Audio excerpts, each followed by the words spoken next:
Dr. Grant, welcome to the show, man. Hey, thanks for having me. How you guys doing today? Feeling good, dude. Fantastic. It's good to have you on. A little toasty in Happy to my be here. office here, but might be sweating by the end of this, but There we I'm go. feeling good.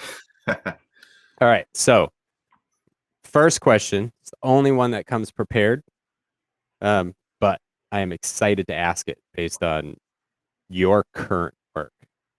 Now, you've done a lot of amazing things, and you're into some interesting new research that you are doing to prepare for your next book. And if it's all right, I can drop the title. Can I put it out there? The world can know.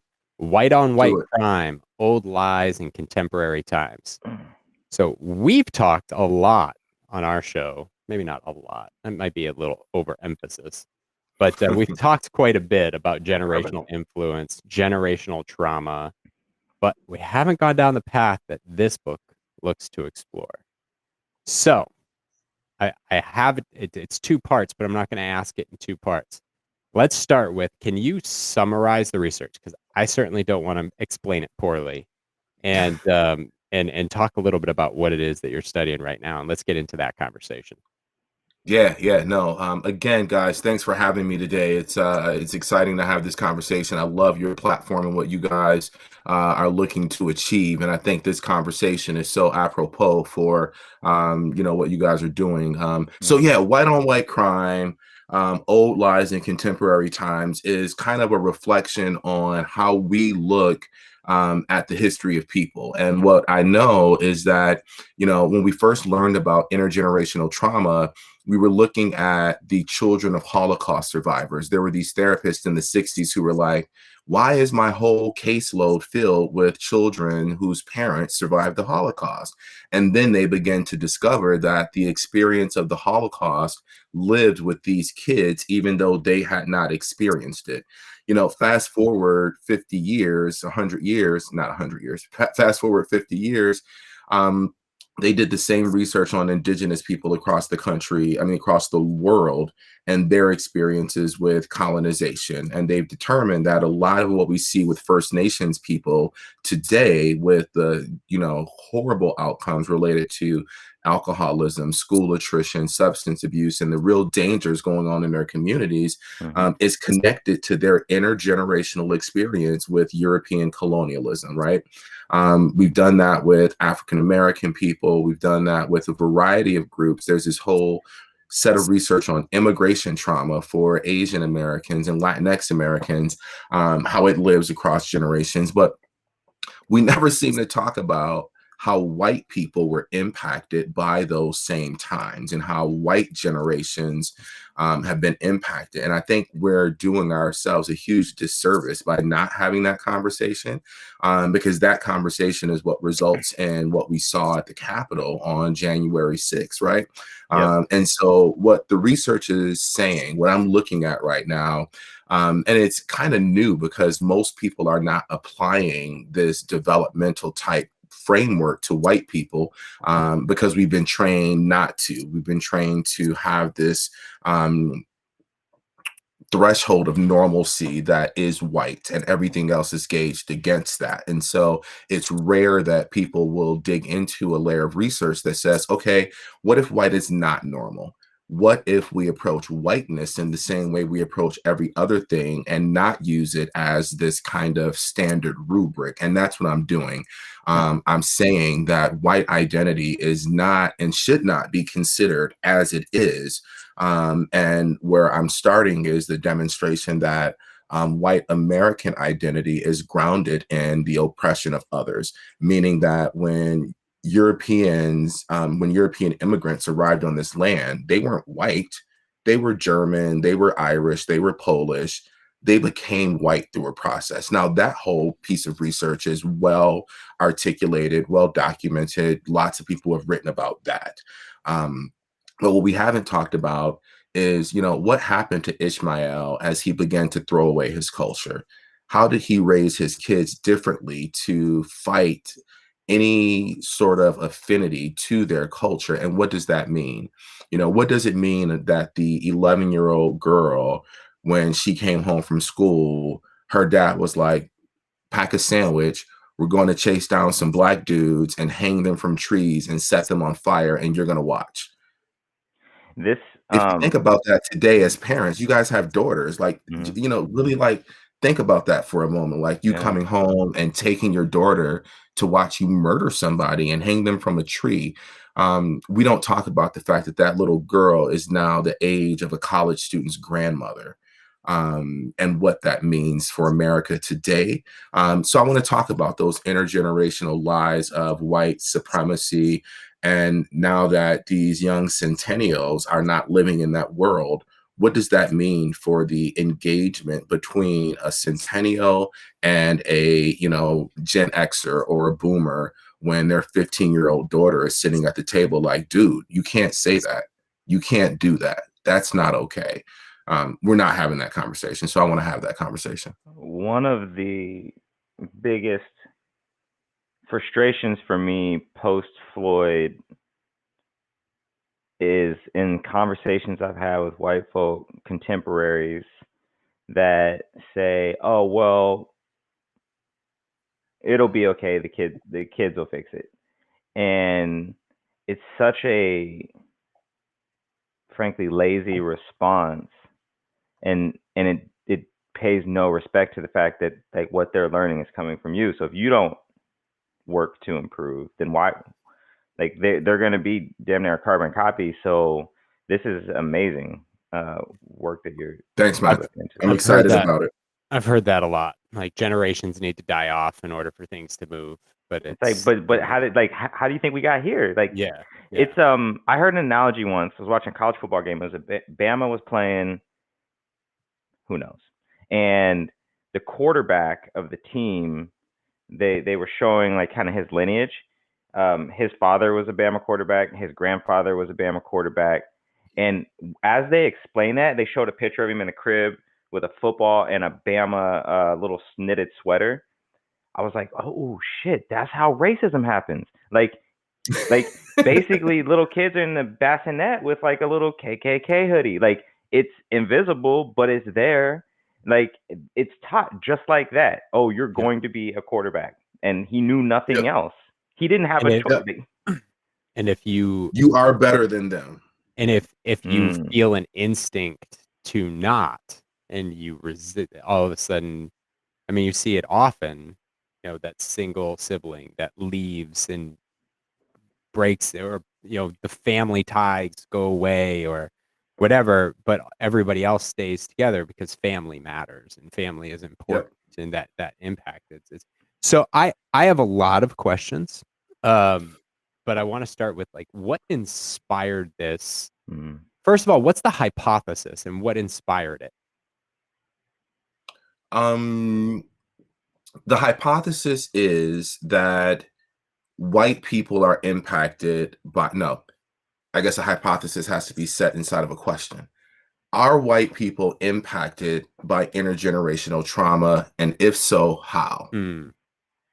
And so, first of all, we don't usually consider the oppressor role as traumatic. And I guess the first premise is that we're decolonizing that to say that it is in fact likely, not likely, the oppressor role is traumatic. Let's just start there. And so once we decolonize that definition, then we move into, were those traumas intergenerationally passed? What are the outcomes and what are the consequences for intergenerational relationships? How are Grandpa and Sally going to engage at the dinner table? When we were kids, if Grandpa said some shit at the dinner table, everybody was like, oh, that's just Joe. Look at Joe.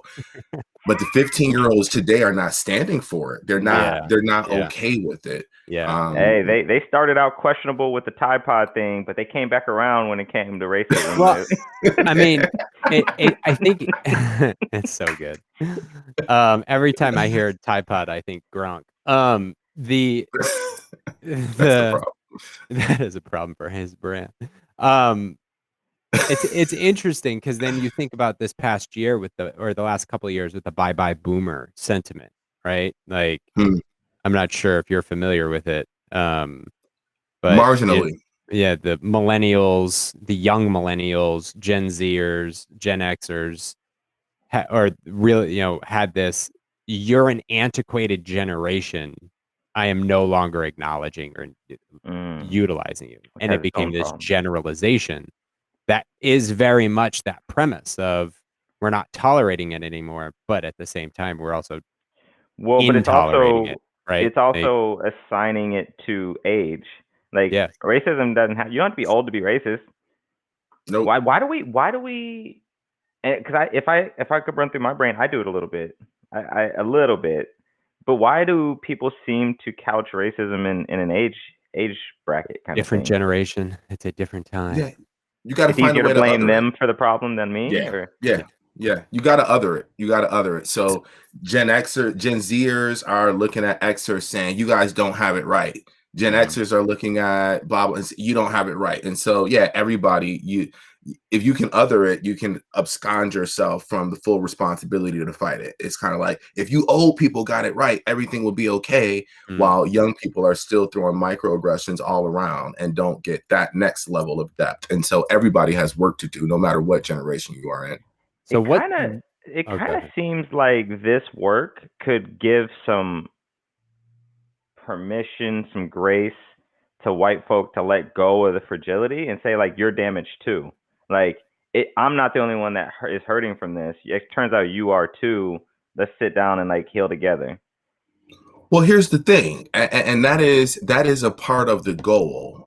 Is to, I hate when I pronounce the A in goal. That's a part of the goal. I don't even know why I did that. It's kind of like the person who pronounces. I hate people, not hate people. It annoys me when people pronounce the first T in important, like important. That annoys me, or and so I don't know where when that you pronounce A. the H in what or they what? enunciate What? the non-existent R in Warsher. Oh yeah. I can never say that word. I didn't say the extra R in February for years, and then I realized I really need to incorporate that in because it's legitimately there. It's not February, it's February. And so we should have a movement to remove that R out of February because it just makes it so difficult to say. So hard to say. And while we're at it, we'll change how to spell separate because that's also more challenging than it needs to be. So the answer to your question is when what was your, I forgot the question already, but I knew I had a great answer for it. It was help. This has the ability to give some permission, leeway. Yeah. So yes, it is important that we talk about that because when we think about you being told by your father, your hero, if that's the case, that you are the salt of the earth.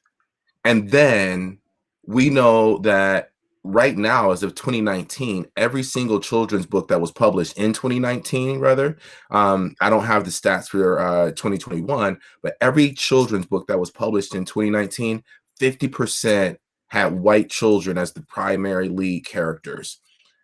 27% had trucks and animals as the lead characters. The other 23% were an aggregate of all children of color, Asian American, Black American, Latinx, and indigenous people. They made up only 23%. And so when you think about the magnitude of the fallacy of white supremacy, it's important to pay attention to the pain associated with dismantling this. And so don't hear me saying my goal is to take care of white supremacists, but I get the opportunity to sit inside rooms with white men who are millionaires who are making decisions for major corporations around the world.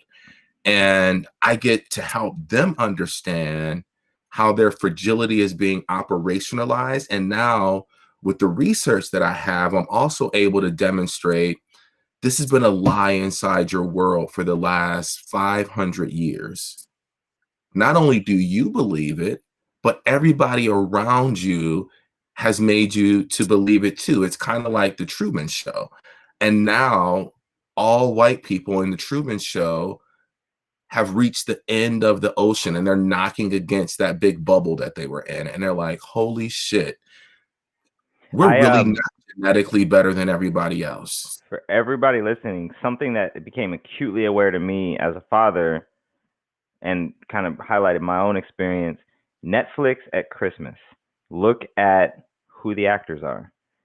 Like this year we got Jingle Jangle. That's the first time I can recall seeing a all black cast, like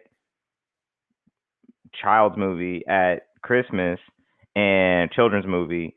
And I started just scrolling through Netflix. I'm like, oh my God, like it is so rare to find any person of color as a lead in any movie for the holidays. And like, what do people of color not celebrate the holidays, or like what's going on here? Unless it's a all black thing, like unless it's like Queen Latifah and Morris Chestnut, and there's nothing wrong with that. Medea, but I mean, but the problem with that is when we have stories that continue to be dominated by white people, and we call it white centering. Everything has so much white centering that it does not just a disservice to white people in my research that I'm talking about, but it also does a disservice to black people.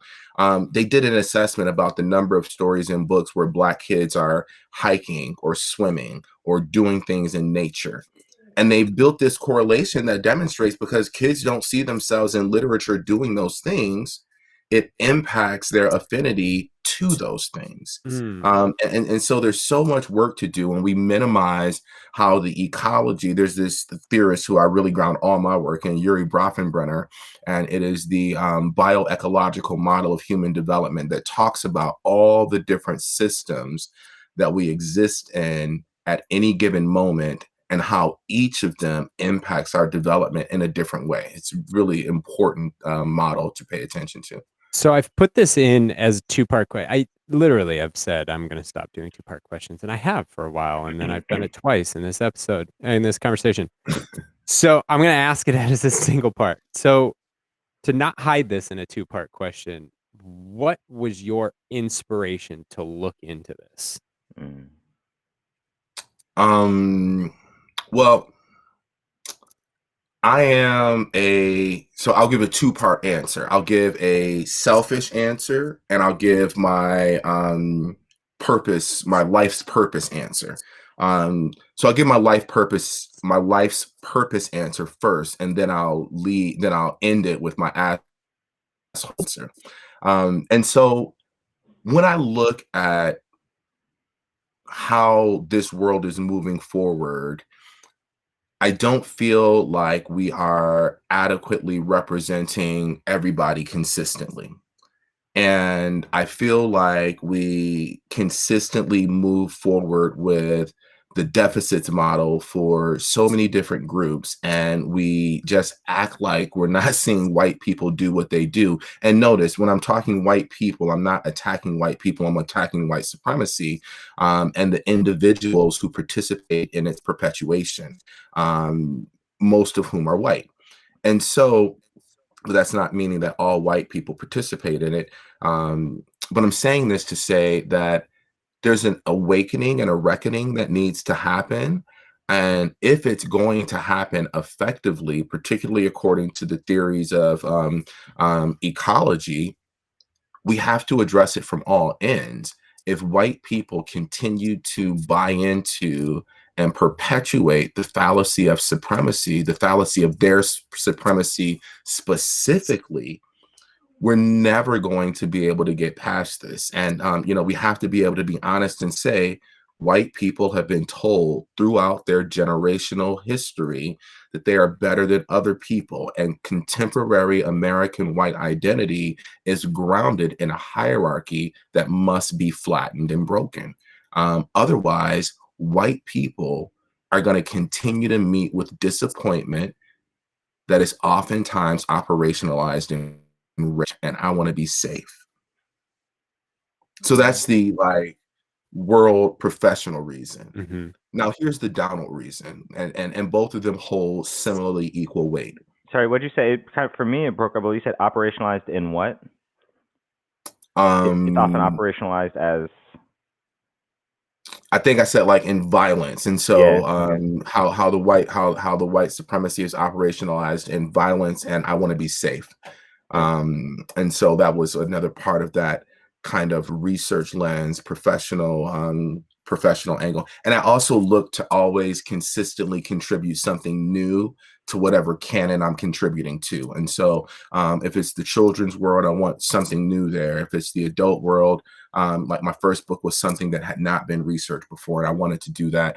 So the second reason, to answer your question, you know, I'm sick and tired of walking around the world knowing that I have an expertise and I have a lens of global experience in a way that is consistently minimized as a result of white supremacy.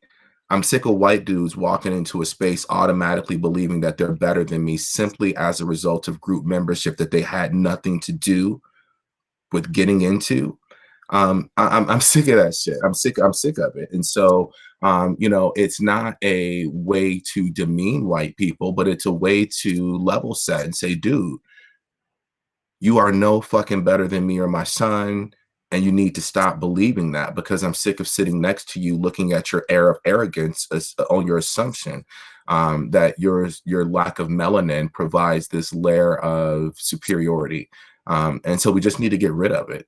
My son is in primarily white environments, and I want him to go in with the strength of knowing that none of these people are better than him. He is just as good, just as effective as they are. And I don't want to see him injured consistently in this way. And so I have to hold responsibility in dismantling that fallacy intergenerationally in a way that's empathic, in a way that helps white people know, I get why you're mad.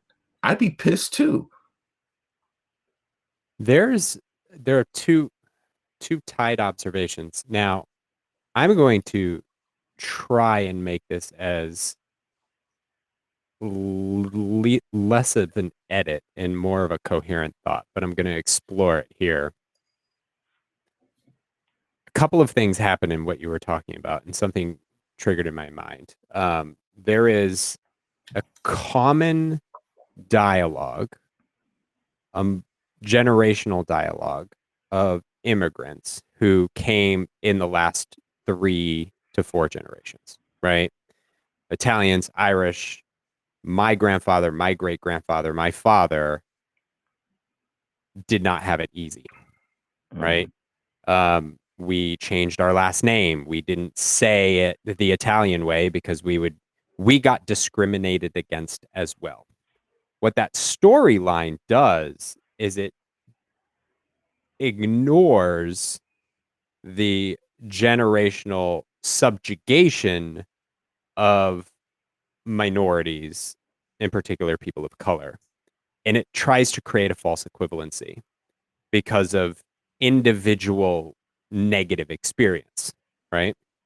And what that then creates is this need for you to say, it's not all white people. We hear it all the time, right? It's not all white people. I'm not saying you're bad out there. Like, I'm not saying it's you. And the reason that exists is because we don't generally accept the inconsistencies of plight. But we also, to your research, don't discuss the existence of plight for everybody. And we create that system that says, well, you're white. So, well, yeah, you had it, but it wasn't so bad.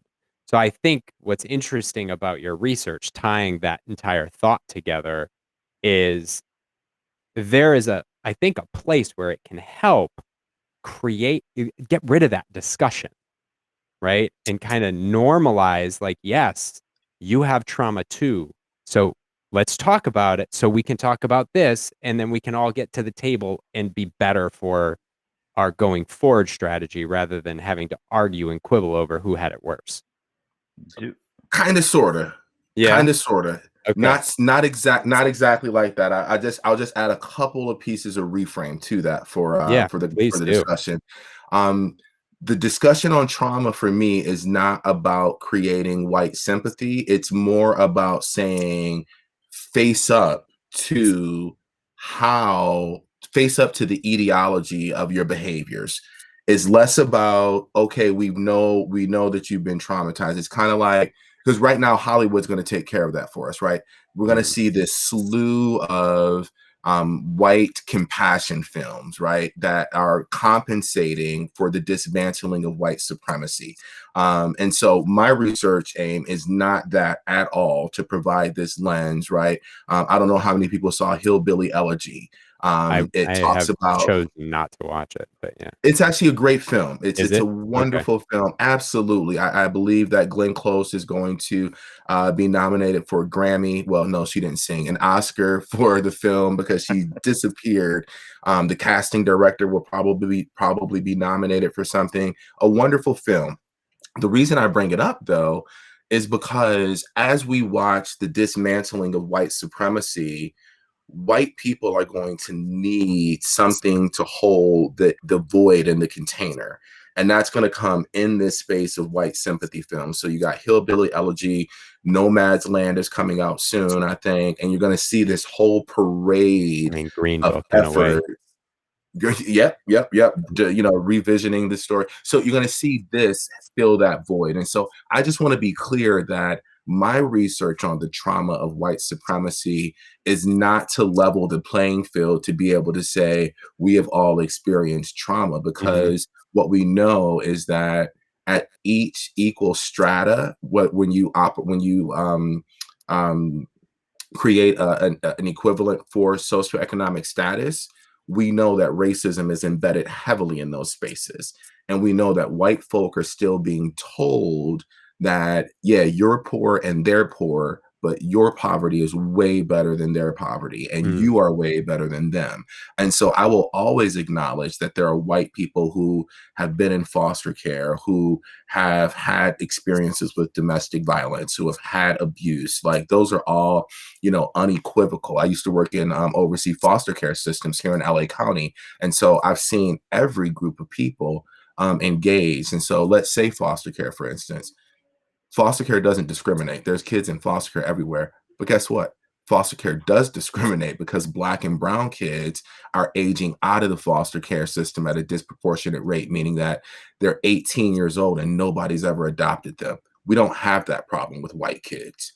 And so no matter what struggle we're talking about, we know that each of those struggles is baked into a system of structural racism. And as a result, at level, people who are darker skinned are experiencing worse outcomes. And so, yeah, I just wanted to clear that up, that my goal is not to level set in that way. But to, I think it's important. I'm glad you did, right? And I think for me, I see it as an ancillary impact, but at the same time, also the cause of potential blowback, right? Like, how do you foresee it or see it now? Like, what are you trying to do? Because on the surface, if I don't go out, read the book, and listen to this amazing conversation to understand the nuance and the truth behind what you're doing, I could look at, or people could look at you, especially in the time of wokeness, right? And be like, we don't need that. Like, why are you trying to placate yeah, white people? who's this dude tap dancing? Yeah. No, Who's what this you'll dude find tap dancing? what you'll find about me, is that there's lots of shoes in my closet, but at last time I checked, Ferragamo doesn't make tap dance shoes. And so there's no tap dancing on this side. It is an effort, and that's an important nuance. I do some work with Black police officers out here in Los Angeles County, and they're the dichotomy that they deal with, and that when they're in the Black community, they have people calling them Uncle Toms, and when they're in the police station, they got people calling them the N-word. And that dichotomy is just huge for them. And so, that fine line between knowing what the active ingredient is and tap dancing can be dangerous. And I have to walk it very often. I get checks to help people manage this in a business setting. people aren't going to keep writing checks if I go in there with a tenor and a tone that doesn't progress change deliberately. Now, again, my voice will never be be colonized, excuse me. I am very clear up front when I meet with clients to say, this is who I am, this is what I do, look at my social media. I'm consistent with this. I am not going to come in here placating. Your white staff is going to see pictures of Black people being lynched, and we're going to have this conversation. And so this is what you're looking for. Let's do it. And there's a level of empathic awareness that has to come along with it if your true goal is sustainable change. And my true goal is sustainable change. And so even though I'm not coming out to placate or to take care of white supremacists in transition, I am aware of the fact that there is a particular approach that is most appropriate for sustainable change. Yeah, I mean, if you walk in the room and punch the CEO in the face, you're probably not gonna get hired. Like this. Right. That's why Zoom is so great right now, because all of those restrictions are there. But no, I mean, it is. I haven't had to make that mistake again. It's been good. Thank you, Zoom. It's a balance. It's a balance. I get, for instance, I love how Merriam-Webster, the dictionary people, they're now changing their definition of racism, because as a DEI consultant, what I would get from people when we talk about the fact that Black people in America can't be racist towards white people in America, they can discriminate, but by definition, they can't. They would go to the dictionary.com and pull it up and they say, well, the definition says nothing about power. I'm like, well, that's a colonized definition. And just last year, Merriam-Webster came out with an article that said, we are redefining racism. We haven't touched this in several decades. And we realized that our effort to not have a position turned out to be a position. And so now they're changing the definition to incorporate structural racism into the definition, because if it doesn't have a structure that supports it, it's discrimination. So to the white dude who went to the Rib Shack in Compton and didn't get the red carpet rolled out to him, he goes back to Hancock Park and he's just like, they were so racist down in Compton at the Rib Shop. We got to get one on La Brea so we don't have to go down there, so we can get us some good barbecue. And what happened was not racism. He may have experienced discrimination, but it wasn't racism, because he can go get ribs anywhere he wants. He can pay somebody to go get him ribs.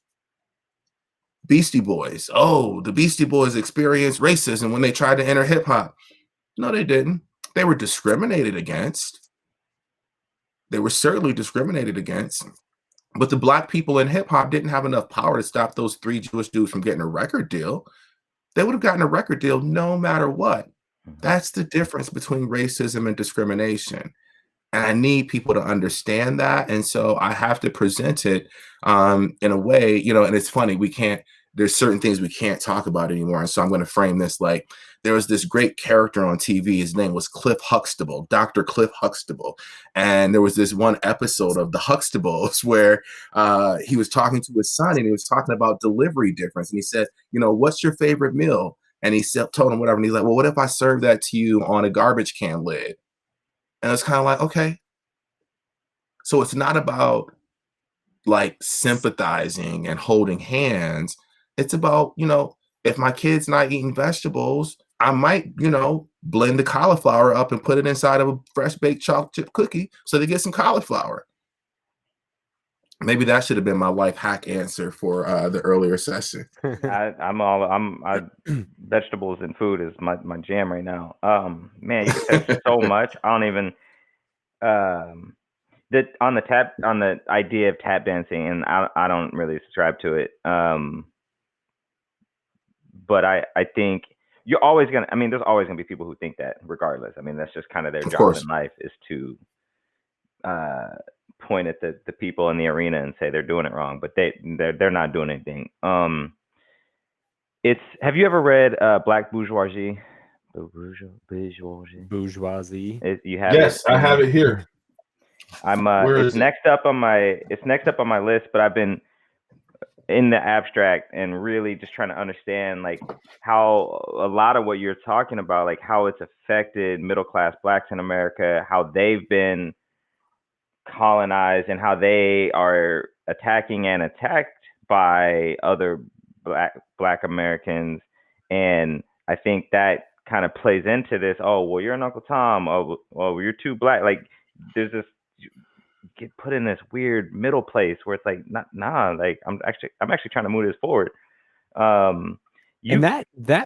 perpetuates the power dynamic between white and black as well, because it's another. Oh, I mean, it was thing designed that way. Because if you can, Yeah. I mean, that's what apartheid was designed on, right? Like if I give 4 or 5 different groups of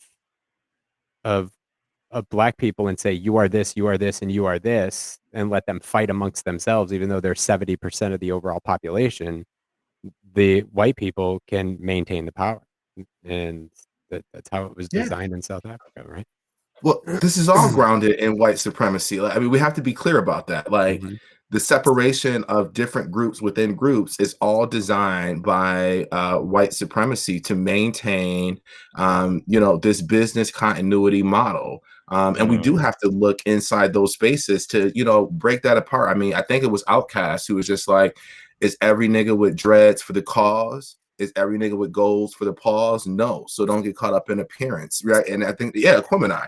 And so, when you think about those pieces intraculturally, it's important to make the note that we can't, gauge who's based on what. And, when you bring up the book, The Black Bourgeoisie, or, I have The Black Bourgeoisie somewhere here, but The Divine Nine by Lawrence Ross is about the development of Black fraternities and sororities. That same group of people. If you talk about, The Talented 10th by Du Bois, we're talking about Our Kind of People is a great one that you want to pick up. I enjoyed Our Kind of People better than The Black Bourgeoisie, although The Black Bourgeoisie was more data based. Our Kind of People has narratives, and it actually breaks down into different geographies of the development of wealthy Black communities in different cities. But there's a balance, right? I know a lot of really, really rich Black people, and I know a lot of really, really poor Black people.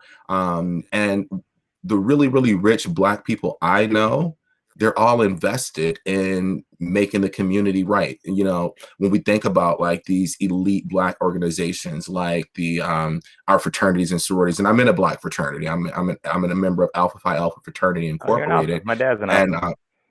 All right, good company. And so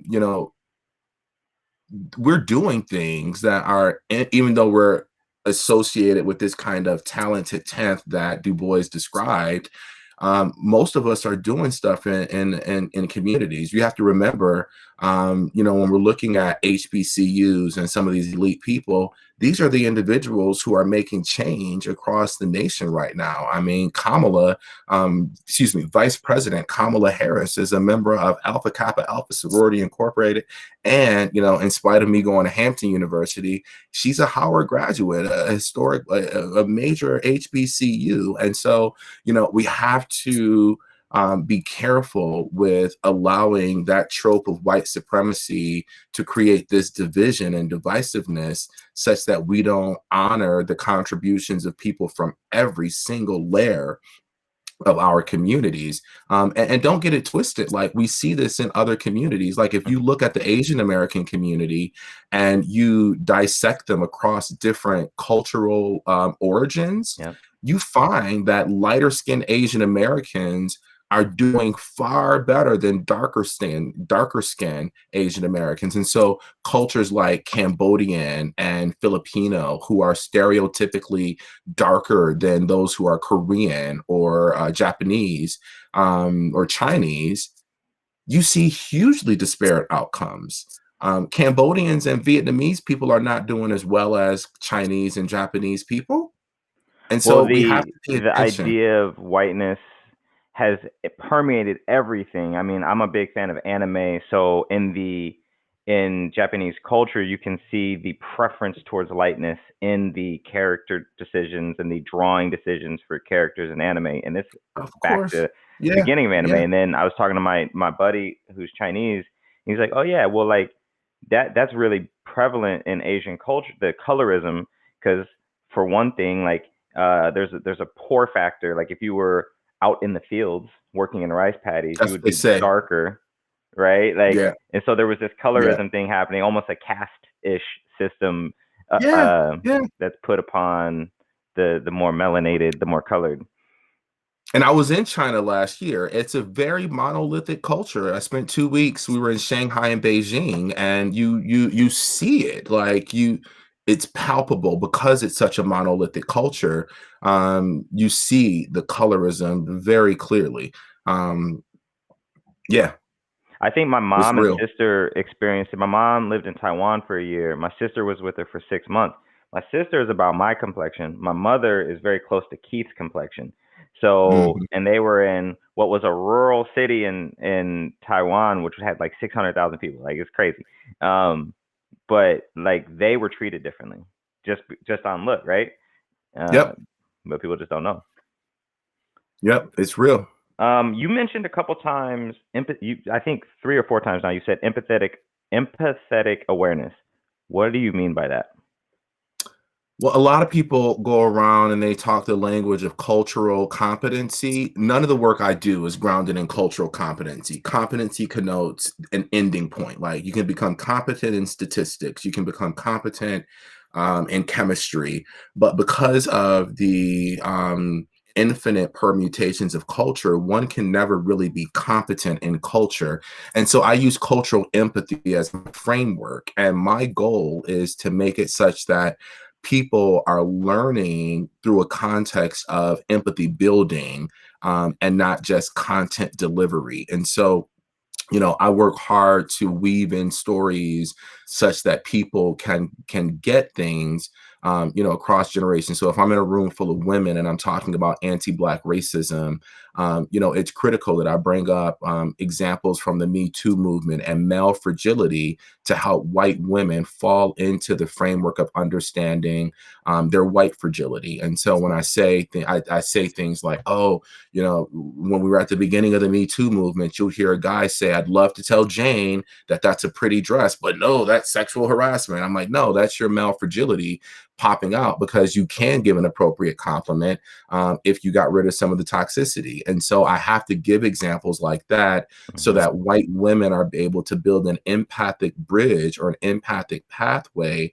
to break their dissonance and then build this association to say, wow, I may not, actually get the experience because I haven't had it, but maybe I can see how that lady chasing that little boy in the hotel lobby for that cell phone when everybody has an iPhone, maybe I can see how that's biased now. Maybe I can see how my reaction to that was fragile and that I need to work on it. And so empathy for me is kind of empathy and mindfulness are kind of the groundings of where I send people. I need you to pay attention to that's why I appreciated your cleansing breaths when we first started the call, because even though I don't do a mindfulness exercise at the beginning of my trainings, I always do the definition of mindfulness and indicate that it's a theory and not just this en vogue term. And it's about allowing yourselves to feel the experience that you're having and not judge it. Because when we judge it, we throw it away. We say, no, I can't have thought that because I'm not racist. And it's like, well, you did. And what are you going to do about it? And so that's building empathy, in my opinion. I think thank you for explaining that. And I'm really excited to talk to you about the whole cultural practice and the whole consulting side of that at some point. But I think what you just said kind of informs the conversation that we were having about the idea of tap dancing, or just the idea of like, how do you communicate this to somebody? If you walk in the room and verbally smack somebody and be like, hey man, you're a white supremacist, when that defensive response kicks up, you can't do the work that you need to do to get them to get to a place of cultural empathy, because that requires a lot of inner work. And getting Yep. somebody to subscribe to doing work on themselves is almost impossible. You can lead them to the water. You can't make them drink it. But if you start by smacking them, you can't even get them to the water. Yeah, and I want to also be careful with that, right? Because sometimes some shit warrants a smack. Yes. And I'm unwilling to not smack, right? If it warrants that, people oftentimes make the comparison between Malcolm X and Martin Luther King and their kind of way of delivery and way of exploration. I'm more Malcolm than I am Martin. And so, it's important that, and I would never besmudge the legacy of Dr. King, but I also believe that towards the end of his life, he recognized that his approach may have not garnered the kind of catalyzation, the movement in a way. And he was actually in his writings not moving more towards who Malcolm was, but he was certainly thinking critically about his approach. And so, I'm not speaking bad on the nonviolent movement. I think it did produce, obviously, some amazing efforts and some amazing changes. But I don't think that would have happened absent the Malcolm X movement and the Black Power movement, because if those two things didn't exist, people would have seen Martin as too extreme. And so they then had this point of reference that allowed them to attach themselves to the lowest hanging fruit and all the other stuff. Now that lower rubric is no longer there, right? And so the Black Lives Matter movement for a lot of people is just like, oh, they're too extreme. I can't even say it in a sentence, and I'm never going to. Yeah, no, I mean, I think that's a great distinction, and I don't even know which one I would say I'm more. I think at one point I would have said I'm more Martin. The fire and light analogy of them, but they absolutely work together. And there are some people who say they literally worked together in the back room and say, hey, like we're doing that, we're coming at this from two different ends. We need to jar some people awake, and then we need to hold their hands and bring them through. But it's like, I completely agree. Like there's a time and a place for shock and awe, and sometimes it's in a place where you don't even think it would normally fit, and it works beautifully. It helps it's jar a funny people awake. Funny thing, shame in particular. I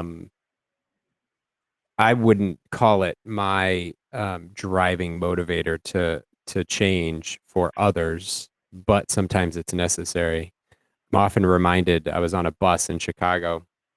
This is not race related, but back when I lived there, and I sat in the handicap seats, right?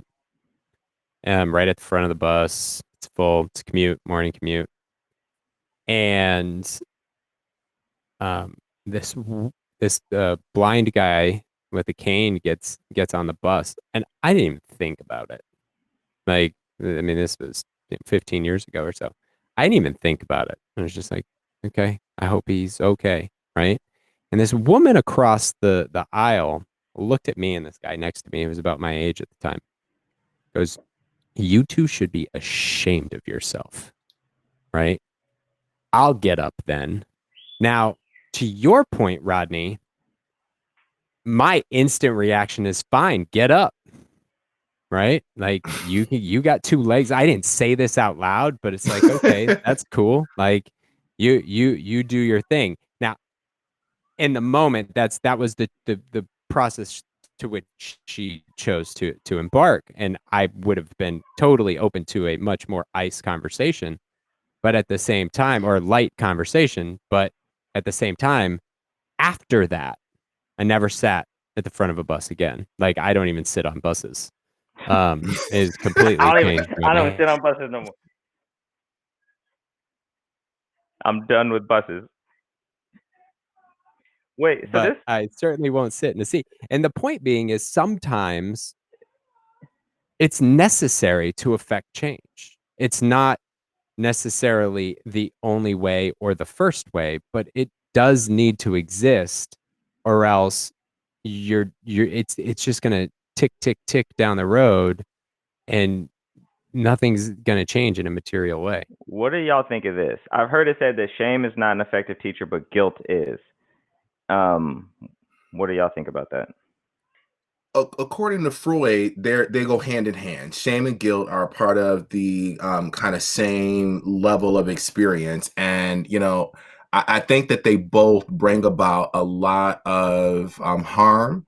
In that, when we feel shame, we oftentimes don't allow our dissonance to be bridged. So, cognitive dissonance, just for people who don't know what it is this thought of these two competing ideas in your head at the same time, and you have tension associated with that bridge. And the result of cognitive dissonance is you do one of two things: you either change the truth or you change your behaviors. And so when we're talking about shame and guilt, a lot of people would say that shame will oftentimes make people change the truth, and guilt will oftentimes make people change their behaviors. And so we need to figure out how to advance the conversation so that people are authentically changing their behavior. So think about, for instance, the institution of enslavement, and you got this white guy who owns a plantation, goes to church every Sunday, goes to Bible school, loves his wife and family, yet every night he's taking this leather whip and breaking the back of a Black person who he owns on this prison plantation, right?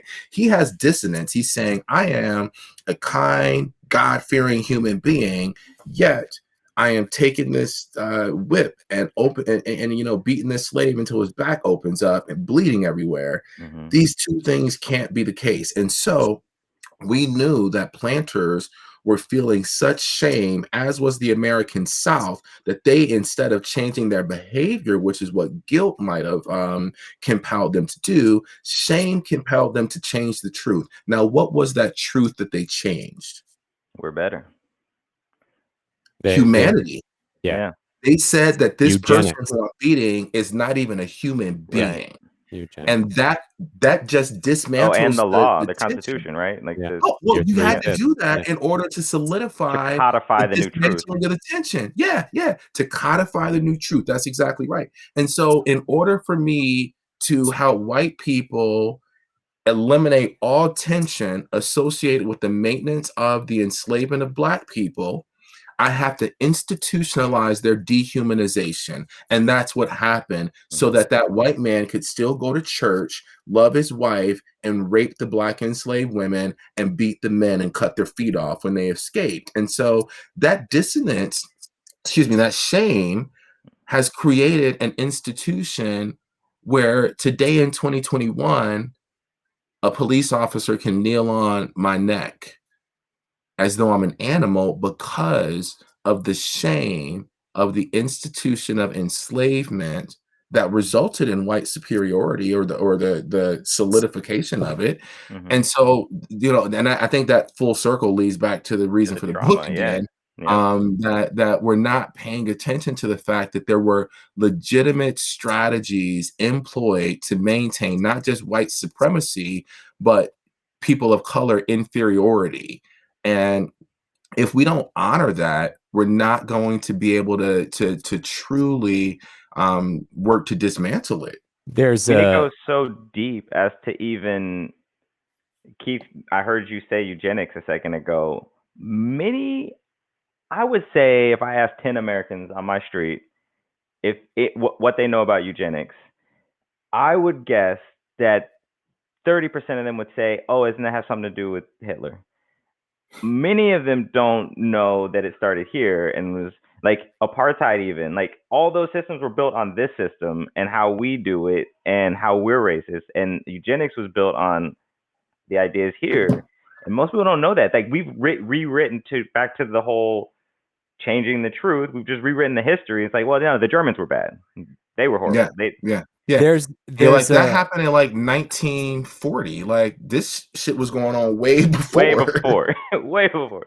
And there's an interesting modern correlation to, I mean, the obvious of what you explained for dissonance that creates that shame versus guilt of owning slaves, going to church, and whipping them at the same time. But today we often use the law to justify our perceptions of, let's take the way we treat immigrants in this country. Well, it's illegal, so we can put them in a cage, Yep, right? cages. Yep. Right, or we can throw them wherever we want because it's illegal. Forget the humanity, the justice, the righteousness of however we act. It is often just created, or these stories are created because, well, you broke the law. The same we have thing to goes with remember- police. The same thing goes with police. It's like, well, that was what they were trained to do. It's like, but that doesn't justify the action, right? Laws change, morals don't.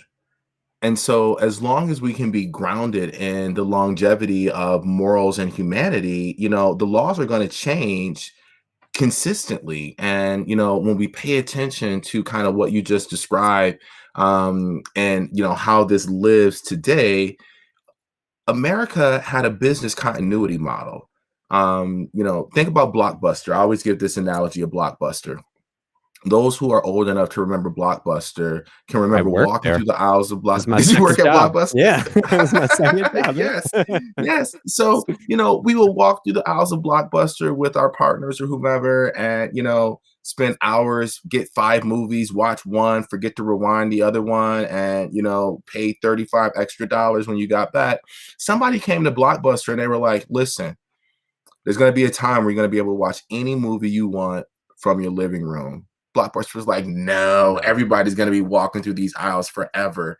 Blockbuster didn't have a business continuity model. And as a result, there's one Blockbuster left in the entire world, which I would like to go visit one day. I think it's in St. Louis. Alaska or something? I thought it was in St. Louis or somewhere. I don't know. Okay. We need to look that up. We need to fact check. John Oliver likes to send them stuff. So it's we should check it. We'll fact check it. We'll put it in the notes. Yeah. We'll put it in the notes. We'll put it. Yeah. There's a really good podcast on that too. On that, like they were actually at the table with Netflix. Like they were invited and they chose. I know. They said no, thank you. Yeah. I thought it was Redbox at first, but yeah, whomever it was, they were at the table and they said no, thank you. The reason I give that analogy is that in 1860, America was exporting over 80% of the world's cotton on this business model that required no payment for labor. Mm-hmm. It wasn't a surprise when we were on the brink of emancipation, right? The shit had been rumbling. It wasn't kind of like, oh, so by 1844, 1850, a memo had gone out. Dear world white supremacists, we are in danger of losing our free labor force. And so that's when you began to see the development of vagrancy laws and convict leasing practices begin in the 1840s. As they began to develop out what would be the 13th Amendment to the Constitution and the Emancipation Proclamation, they had already baked in these systemic structures that would allow Black people to be arrested and then placed back on the plantation a decade before they even developed the actual structure that was going to emancipate them. And then we see inside the 13th Amendment to the Constitution, the baked-in clause that if you're a criminal, you can be re-enslaved. 80% of the world received cotton from America. In my first book, I didn't research it. It was already in another book. I cite another book that looked at the birth records of children in Northwest UK to demonstrate that all their fathers, in some way, their careers, their occupations were tied to the cotton trade, whether they were tapestry makers, mill runners, whatever it was. The global economy and the way that it existed in the 1860s had never existed before. There was danger to losing that. And what we've seen is each generation of Black people in America and across the world, in every Euronormative nation, has experienced some sort of component of this business continuity model. Prison privatization, all these pieces have been efforts to maintain the broken dissonance associated with my humanity. Every piece of it. One of the things, Russell Brand's podcast, he had an African professor on that teaches at a university in the UK, and he broke down, like he pulled up a law firm in the UK that had, at the time of this podcast, was celebrating like its 400th anniversary, and he was like, you know what they were founded on? Lehman Brothers. I don't remember the name of it. I need to find it. We'll put it in the notes, but it was like they were like one of the premier law firms or Bannister firms for the shipping industry. Yeah. 400 years ago, like what were they doing? And he And talked about the insurance. Oh my God, you got to insure this property, right? Like it's well, one of the interesting things about that business continuity model, and you mentioned that I find interesting, and you mentioned the laws that were put in place prior to emancipation that afforded the opportunity to imprison black people at a much higher rate. So I think it was in like the 1840s or 50s where the white prison population, this was at the time we were starting to adopt this new prison idea that wasn't actually around prior that we look at today, right? It's a very American problem, yeah. 99% of all prisoners, like in the 40s or 50s, 1840s or 50s, were white. Then they instituted all of these new laws that came around emancipation prior to, and I think it was a decade later. So it was either the 60s or 70s, depending on, and I don't have all the details. The prison population was suddenly, I think it became 70 or 80% black in a decade, right? You go from 99% white to 70 or 80% black. And of course, you have the population disparity, right? Like it's just not representative of our population, which that in of itself then leads to the study of eugenics that is justified based on the fact that black people are imprisoned at a higher rate, regardless of why, that now they are more savage, more because now violent. the flywheel's spinning. It's got Now momentum. all of a sudden things keep going, and then it leads to apartheid. I mean, it leads to the Holocaust. It leads to apartheid. All of the study of eugenics, and you just see that business continuity, that these things of white supremacy that maintain it. And I have one last question before Rodney's last question, but go ahead, Rodney. On business continuity, I mean, the Emancipation Proclamation was a business deal. Like Lincoln says that he saw no other way. And it wasn't a moral, I saw no other way. It was, I saw no other way to defeat the South.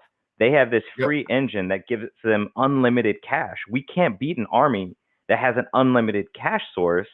So in order to dismantle them, oh wait, it's a great cash source. Let's make this a nationwide cash source, and we'll break that down. So we'll end this insurrection of terrorists, or dissidents or traitors or whatever you want to call it. Like that's what it was. Right.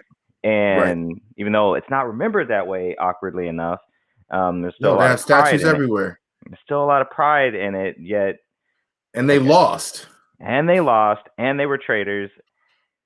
Yeah, and it was, who was it? Oh, Dave Chappelle just did a special. He was like, the January 6th, the Capitol insurrection, they carried a Confederate flag down the rotunda. He's like, the Confederate Army didn't even fucking do that.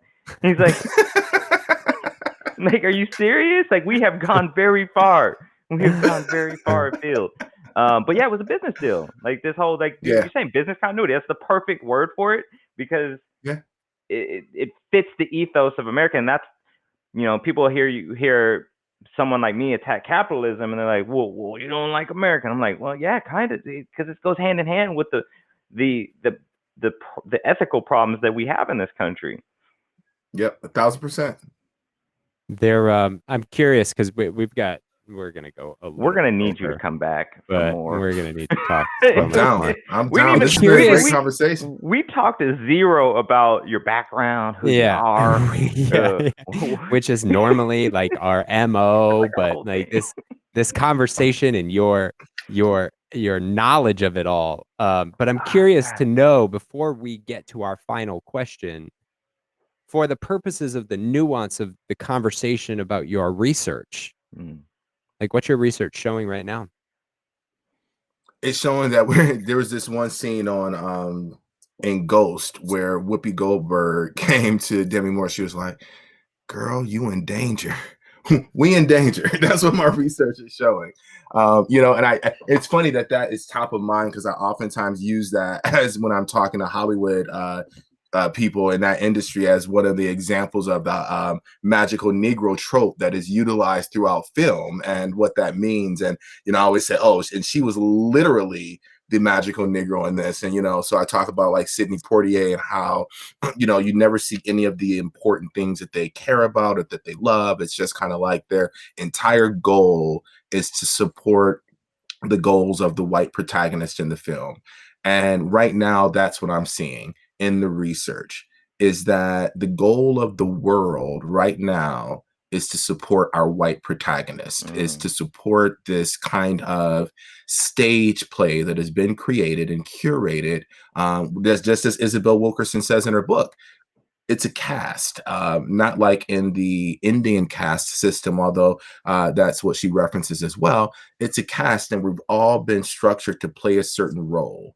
My research is demonstrating the solidification of that and what we need to do to dismantle it. One of the biggest results that can come from my research is for people to understand the magnitude of what needs to be undone so that they really appreciate the work that has to go into undoing it. I remember real early on in some of these movements, and I'm not a big marcher, right? I'm not the guy who's out with a sign marching. Like, I'm gonna be in my office writing a book about it, writing an article about it, doing an interview about it. That's my contribution to this space.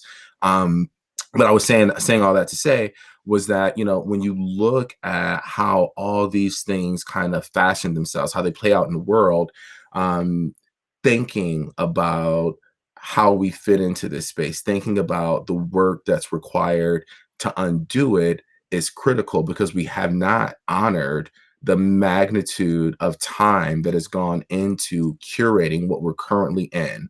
And my hope is that people come out of this, at least from my contributions, seeing that, wow, this is much bigger than I thought it was. And I need to put effort into it that's heavier. I remember being guilty of, being an old dude when I would do presentations. And this is as recent as the last 6 months, where I've said, if I was on the, I make a joke. I said, if I was on the committee when they were naming the defund the police efforts, I would have not named it that. And I realized that that was such a colonized view, and how I was not honoring the people who put that together, because they didn't need me at the table, because I would have been the voice that said, hey guys, you might want to tone that down a bit. Nobody's going to be ready to hear that.